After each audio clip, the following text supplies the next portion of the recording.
कहानी चंदा नाम की एक महिला से शुरू होती है। चंदा के पति का नाम सूरज सिंह है।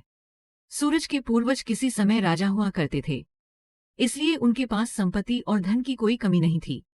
लेकिन धीरे धीरे वह भी खत्म हो रहा था। सूरज एक अल्हड़ और चरित्रहीन आदमी था। स्त्री तो उसके लिए मनोरंजन का साधन मात्र थी। रोज शराब पीकर घर आना और पत्नी चंदा को शारीरिक व मानसिक रूप से प्रताड़ित करना उसके लिए सामान्य बात थी। चंदा अपने बेटे युवराज के लिए हर दिन सूरज को बर्दाश्त करती थी। चंदा अपनी युवावस्था में एक वेश्या थी और फिर सूरज को वह पसंद आ गई, इसलिए उन्होंने सूरज से शादी कर ली और अब उनका एक 16-17 साल का बेटा भी है। उसका नाम युवराज है। शादी के बाद चंदा कभी खुश नहीं रही, लेकिन उन्होंने अपने बेटे की वजह से सूरज को कभी नहीं छोड़ा। वह युवराज को एक अच्छी जिंदगी देना चाहती थी। युवराज के मन में बस एक ही बात थी कि उसे इंग्लैंड जाकर पढ़ाई करनी है। युवराज भी अपने पिता की हरकतों के कारण उन्हें पसंद नहीं करते थे। जब भी वह अपने पिता से इंग्लैंड जाने की बात करते थे तो उनके पिता उन पर क्रोधित हो जाते थे। चंदा कोठा छोड़ चुकी थी, लेकिन वह फिर भी अपने जीजा को फोन कर उनका हालचाल पूछती रहती थी। लेकिन उसके जीजा को ये बात पता थी। चंदा तभी फोन करती है जब वह बहुत दुखी होती है। एक सुबह जब सूरज सिंह उठे तो उन्होंने देखा कि उनकी हवेली में एक नई नौकरानी आई है। उसका नाम रेखा है।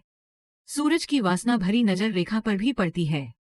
रेखा के आने के बाद सूरज अक्सर छुप छुप कर उसके बदन को देखने की कोशिश करता था।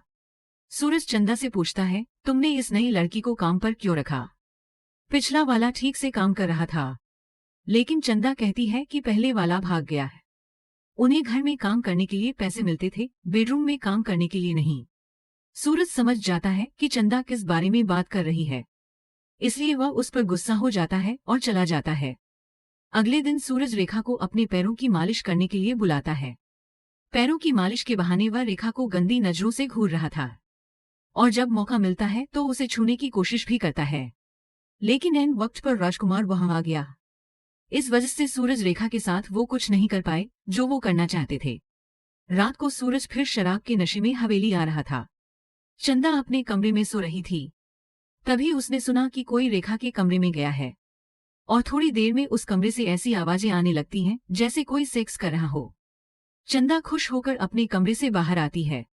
वह जानती थी कि रेखा के कमरे में सूरज भी है। दरअसल रेखा भी एक वेश्या थी। चंदा ने जानबूझकर रेखा को हवेली में बुलाया। जिस दिन रेखा हवेली में आई, पहले दिन चंदा ने हवेली में अपने एजेंट से बात की थी। वह चंदा को बता रही थी कि हवेली में एक लड़की को STI है। लड़की की उम्र ज्यादा नहीं है और उसका नाम रेखा है। रेखा अब हमारे किसी काम की नहीं रही। शायद कुछ समय में वह मर जाएगी। तभी चंदा ने रेखा को हवेली में नौकरानी बना लिया। वह जानती थी कि सूरज रेखा पर बुरी नजर जरूर डालेगा और फिर वो बीमारी किसी दिन सूरज को भी हो जाएगी और वह भी मारा जाएगा। उसे कुछ किए बिना ही सूरज अपने आप रास्ते से हट जाएगा और फिर उसे उसकी यातनाओं से मुक्ति भी मिल जाएगी। लेकिन जब चंदा रेखा के कमरे के पास होती है तो देखती है कि सूरज नशे की हालत में लटका हुआ कमरे से बाहर आ रहा है। ये देखकर वह काफी डर जाती है। तब उसे समझ आता है कि रेखा सूरज के साथ नहीं बल्कि युवराज के साथ है। चंदा ने जो योजना बनाई थी सब कुछ उसके विपरीत हो गया है। हवस हर किसी को कभी न कभी अपनी गिरफ्त में ले ही लेती है। यहीं पर यह कहानी खत्म होती है। अगर आप यहाँ तक पहुँच गए हैं तो वीडियो को लाइक करें। अगर आप चैनल पर पहली बार आए हैं तो चैनल को सब्सक्राइब कर लें और बेल आइकन जरूर दबाएं।